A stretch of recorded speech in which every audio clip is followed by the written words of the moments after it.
Raphael.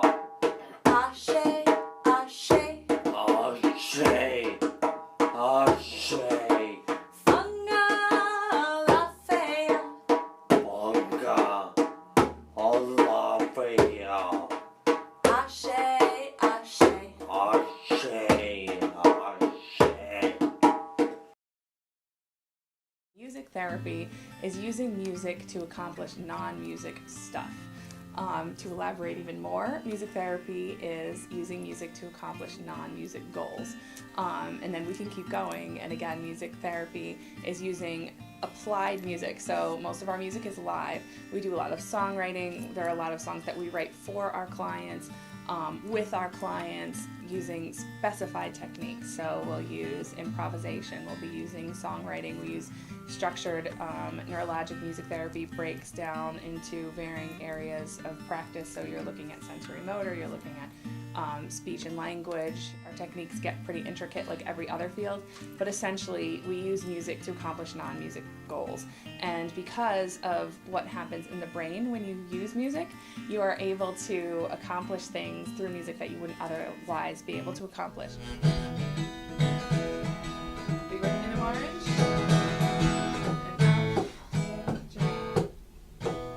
Does that work? Or Yeah. Okay. Big breath in of orange. And out of tangerine. Nice job. When she was born, something seemed off for me. Her cry was higher pitched. Her features, she had puffy eyes. She had this little upturned nose. She really looked like a preemie, but I knew she wasn't a preemie. The hospital actually told me she was a preemie. It was impossible. I knew it. And then when she was at her 4-week doctor's check, I said to the doctor, something's wrong with the baby. She has a syndrome. Pick one. Abigail has Williams syndrome. We found out when she was only 7 weeks old. But we actually didn't start with music therapy until she was 4.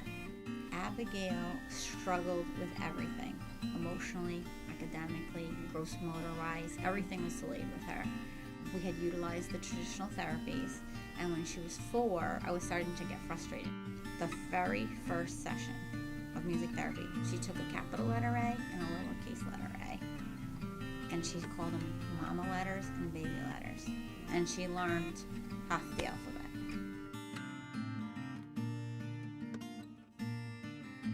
My name's Abby. I'm 17. I've been doing this since I was little. Type songs, do math,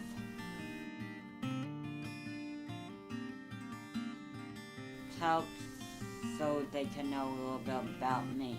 There's like songs that you can use to make it feel better, like someone's bugging you or that stuff.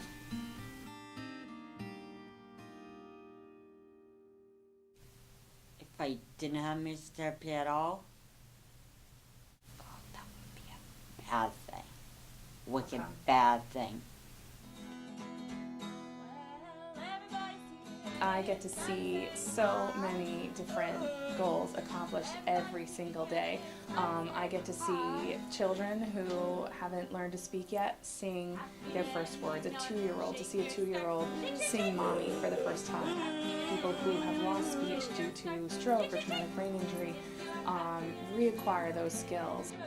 People suffering from anxiety and depression, and we do a lot of songwriting, and to be able to see clients who are unable to express themselves, or clients who are really angry and struggle with expressing that anger in a functional way, be able to open up and write these amazing songs that are just so deep, and sometimes they have words and sometimes they don't, and the great part about music is that it doesn't matter.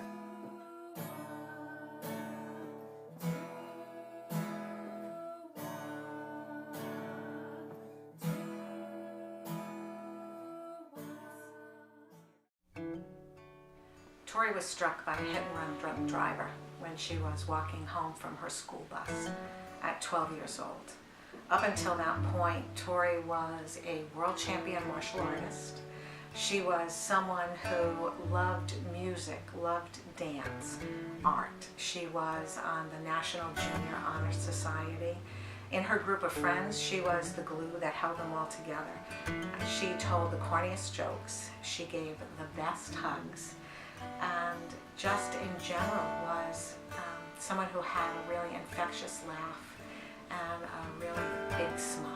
After the injury, when she was in a coma, we started playing music that would speak to her. And then when she was in a rehabilitation hospital, we used music to let her know what was coming next.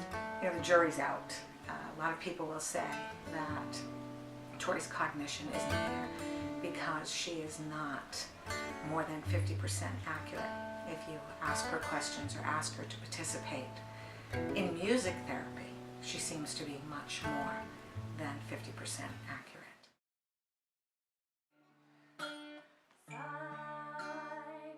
If somebody were to go into your house and cut a wire, what would happen? You wouldn't have any power. Your electricity would go out. Because your brain is intelligent and able to make changes on its own, it will rewire itself. So it would be like having a smart house, right? Where someone went in and cut a wire and the brain in the house went, oh, well, that wire's cut, but ooh, we'll just go around there and find another way to accomplish that skill.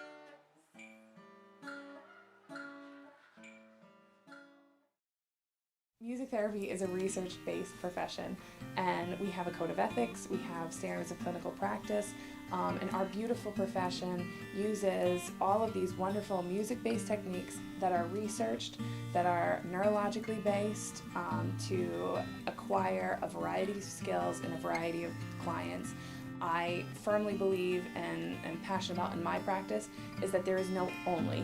I do not like to hear that we only do this technique. We only work with this population. Music therapy is wonderful because there's no only. We are able to work with a variety of clientele. We are able to work within a variety of settings, and we're able to do neurologic work in a variety of places. Wait, you're doing it wrong. You're supposed to be doing the da. Okay, let's see. So big breath in of orange and out of tangerine. Yeah, there you go. Oh, all right. Well, we're fancying it up this week. You ready? It's hers, yeah. She's making a what? What did you just say? Did you say movie? Movie? Nice word. I love it. Is she gonna listen to us sing goodbye? Yeah? Sounds good.